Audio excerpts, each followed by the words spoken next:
Dear students अस्सलाम वालेकुम। मैं हूँ आपका उमर सर। तो ये जो टॉपिक है ये फिफ्थ क्लास के लिए, तो आज हम बात करेंगे फिफ्थ क्लास मैथमेटिक्स की, जिसमें हमें पांचवा चैप्टर आता है, दैट इज़ फ्रैक्शन। ठीक है, तो फ्रैक्शन की बात करेंगे आज। फ्रैक्शन क्या होता है, ठीक है। अगर हम रियल लाइफ की बात करें, रियल लाइफ में हमने फ्रैक्शन तो देखा होगा, मगर इस पर हमने इमेजिन नहीं किया होगा ये फ्रैक्शन क्या है, ठीक है। अगर हम पहले फ्रैक्शन की बात करेंगे, फ्रैक्शन की डेफिनेशन की बात करेंगे, फ्रैक्शन में आपको बताऊंगा, ठीक है। पहले डेफिनेशन इसकी लिख लूँगा मैंने लिख कर रखी है, आप याद रखना है डेफिनेशन क्या है इसकी, ठीक है। तो फ्रैक्शन की डेफिनेशन है, a fraction is a number. जो ये फ्रैक्शन होता है ये भी एक नंबर होता है। ऑफ द फार्म, किस फार्म में होता है, ए बाई बी, यानी ए बाई बी के फार्म में होता है, यानी ए कोई नंबर होगा, बी भी कोई नंबर होगा, ठीक है। Where a and b are integer, जो ये ए बी और बी है ये इंटीजर होने चाहिए, चाहे नेगेटिव होगा या पॉजिटिव होगा, मगर साथ में बी ज़ीरो के बराबर नहीं होना चाहिए, यानी जो ये नीचे वाला है ये ज़ीरो के बराबर नहीं होना चाहिए। तो इसको हम बोलते हैं क्या, फ्रैक्शन, ठीक है। सपोज मैंने यहाँ पर एग्जांपल लिखी 1/2, 3/4, 7/9, 0/1। अगर आप देखोगे ये सारे इंटीजर है, ऊपर भी इंटीजर, नीचे ऊपर इंटीजर, नीचे ठीक है। मगर एक चीज़ है यहाँ पर, बी ज़ीरो के बराबर नहीं होना, यानी नीचे वाला ज़ीरो के बराबर नहीं है। आप देखो यहाँ पर नीचे वाला कहीं पर भी ज़ीरो के बराबर, ऊपर वाला अगर होगा उसमें कोई फ़र्क नहीं है, मगर नीचे वाला ज़ीरो के बराबर नहीं होना चाहिए, ठीक है। सपोज़ मैं आपको अच्छी तरीके से ये समझाऊंगा क्या है फ्रैक्शन, ठीक है। यानी फ्रैक्शन एक नंबर होता है जो किस फार्म में होता है, ए बाई बी फार्म में, ठीक है। सपोज ये ए बाई बी क्या है, ठीक है। तो मैं फ्रैक्शन को इस तरीके से लिखूंगा, सपोज ये मेरे पास फ्रैक्शन, यानी जो डिवाइड फार्म में होता है उसको क्या बोलते हैं हम, फ्रैक्शन, ठीक है। 1/2, इसी तरीके से 3/4, ये भी फ्रैक्शन, आप देखो ये डिवाइड फार्म में है, ठीक है। तो इसको क्या बोलेंगे हम, फ्रैक्शन। इसी तरीके से मैं लिखूंगा 5/6, ये भी एक फ्रैक्शन है, क्यों, ये डिवाइड फार्म में। मगर अगर मैं लिखूंगा 5/0, ये तो डिवाइड फार्म में है, मगर बी किसके बराबर है यहाँ पर, ज़ीरो के बराबर, तो ये फ्रैक्शन नहीं है, क्यों, क्योंकि ये नॉट डिफाइनेड नंबर है, इसका वैल्यू हमें पता नहीं है, ठीक है। इसीलिए इसने बी जो है वो ज़ीरो के बराबर नहीं होना चाहिए, ठीक है। तो इसको क्या बोलते हैं हम, फ्रैक्शन, ठीक है। तो फ्रैक्शन उस चीज़ को हम बोलते हैं जो भी नंबर हमें डिवाइड फार्म में होता है, जो ये ऊपर और नीचे नंबर होते चाहिए ये इंटीजर होने चाहिए, ठीक है। ये माइनस में भी हो कहीं होगा, ये प्लस में भी कहीं होगा, ठीक है। मगर सिवाय एक चीज़, नीचे वाला ज़ीरो के बराबर नहीं होना चाहिए, तो उस समय क्या हम बोलते हैं इसको, फ्रैक्शन, ठीक है। तो फ्रैक्शन जो होता है ये, सपोज मैं अगर इसकी बात करूंगा, सपोज मैं एक डायग्राम बनाऊंगा, इस डायग्राम को हमें फ्रैक्शन दिखाना है, ठीक है। मैं लिखूंगा यहाँ पर, मैंने इस रेक्टेंगल को 4 ट्रेंगल्स में डिवाइड किया। सपोज मैं इसको ये करूँगा, ठीक है, शेड करूँगा। तो इसको भी मैं शेड करूँगा, ठीक है, आपको अच्छी तरीके से समझ में आएगा। और इसको भी मैं शेड करूँगा ऊपर से, ठीक है। अब मुझे इसका फ्रैक्शन निकालना है। फ्रैक्शन कैसे निकालेंगे हम इसके, ठीक है।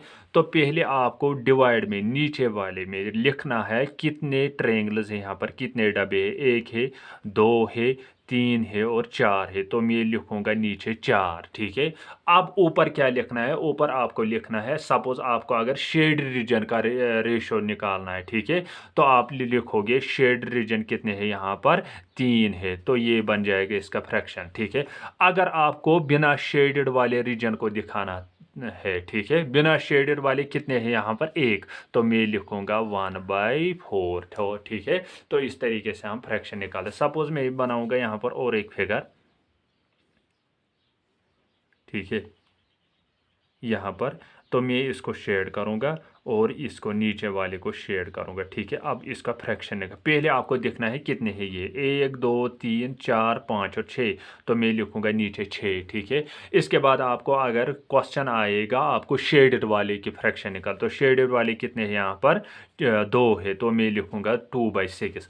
अगर आपको लिखना होगा बिना शेडेड वाले, तो भी वो कितना आएगा, 1 2 3 और 4, तो वो बन जाएगा 4/6, 6। ठीक है, तो इस तरीके से हम फ्रैक्शन निकालते हैं। तो बेटा आपको फ्रैक्शन अच्छी तरीके से समझ में आया होगा कि फ्रैक्शन क्या होता है। ठीक है, तो फ्रैक्शन वो होता है, जो फिर से मैं बताऊंगा, फ्रैक्शन वो नंबर होता है जो भी हमें नंबर कोई डिवाइड फॉर्म में होता है तो उसको क्या बोलते हैं, फ्रैक्शन। जो ये नंबर होते हैं ऊपर और नीचे, ये दोनों क्या होने चाहिए, इंटीजर, और नीचे वाला क्या होना चाहिए, ये जो है नीचे वाला वो 0 के बराबर नहीं होना चाहिए। ठीक है, तो इसके बाद मैंने यहाँ पर टाइप्स लिखे, इस फ्रैक्शन के बहुत सारे टाइप्स है। ठीक है, पहले हम आज दो सीखेंगे, इसके बाद हम फिर से जाएंगे। ठीक है, टाइप्स ऑफ फ्रैक्शन। तो अगर हम फ्रैक्शन की बात करेंगे तो पहला टाइप आता है फ्रैक्शन का, जिसे हम बोलते हैं लाइक फ्रैक्शन। क्या बोलते हैं हम, लाइक फ्रैक्शन। तो अगर हम लाइक फ्रैक्शन की डेफिनेशन करें, the fraction with the same denominator, यानी वो फ्रैक्शन जिसका डिनोमिनेटर सेम होता है। अब आई डिनोमिनेटर और न्यूमिनेटर की बात। ठीक है, सपोज मैं लिखूंगा यहाँ पर 4/6। ठीक है, 4/6 ये एक फ्रैक्शन है।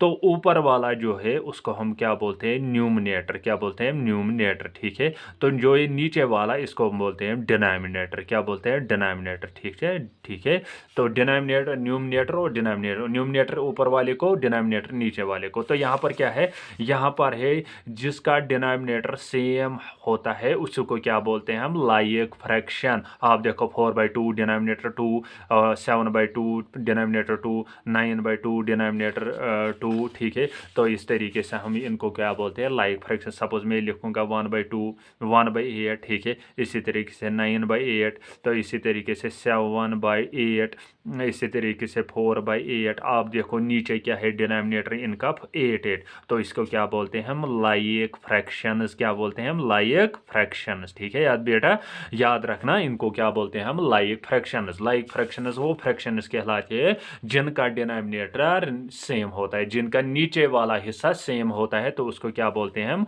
Like fractions. तो इसी तरीके से होता है अनलाइक फ्रैक्शन।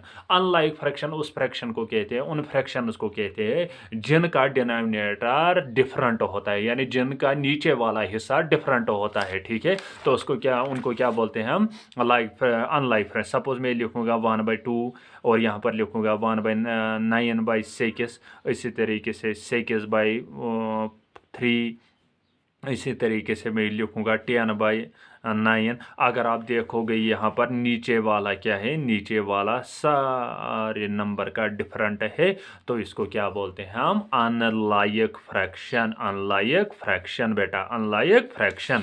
ठीक है, तो इनको क्या बोलते हैं हम, अनलाइक फ्रैक्शन। तो फ्रैक्शन आपको समझ में होगा, लाइक फ्रैक्शन भी आपको समझ में आया होगा, और इसी तरीके से अनलाइक फ्रैक्शन भी आपको समझ में आया होगा, किस तरीके से अनलाइक फ्रैक्शन होता है, किस तरीके से लाइक फ्रैक्शन होता है। ठीक है, सपोज हम जाएंगे कुछ इन एग्जाम्पल्स पर, तो इन एग्जाम्पल्स के ज़रिए आपको सीखना पड़ेगा किस तरीके, कौन से लाइक फ्रैक्शन, कौन से है अनलाइक फ्रैक्शन। ठीक है, अगर आप इस fraction, right the fraction of the coloured portion, आपको इस कलर्ड पोर्शन का, सिर्फ यहाँ पर वर्ड है, आपको कलर्ड पोर्शन का आपको फ्रैक्शन निकालना है। ठीक है, आप देखो पहले क्या है, पहले कितने हैं डबे, कितने, 1 2 3 और 4, तो नीचे आएगा 4। फ्रैक्शन किसका निकालना है आपको, फ्रैक्शन निकालना है आपको, मैं यहाँ पर दिखाऊंगा आपको, टोटल है 4। और फ्रैक्शन किसका निकालना है आपको, शेडेड पोर्शन का। तो शेडेड पोर्शन कितने हैं, 1 2 और 3, तो ऊपर लिखूंगा मैं 3/4। ठीक है, आप देखो यहाँ पर दूसरे पार्ट में कितने हैं, यहाँ पर 1 2 3 4 5 और 6, तो नीचे आएगा 6।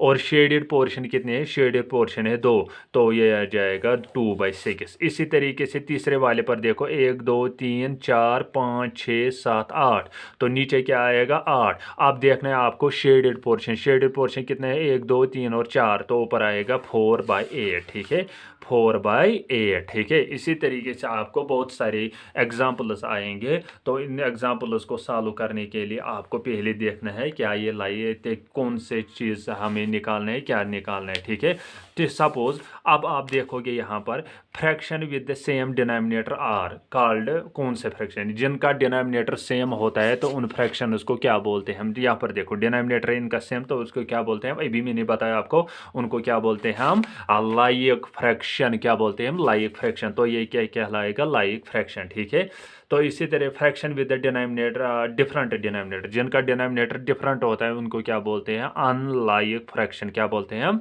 अनलाइक फ्रैक्शन, ठीक है।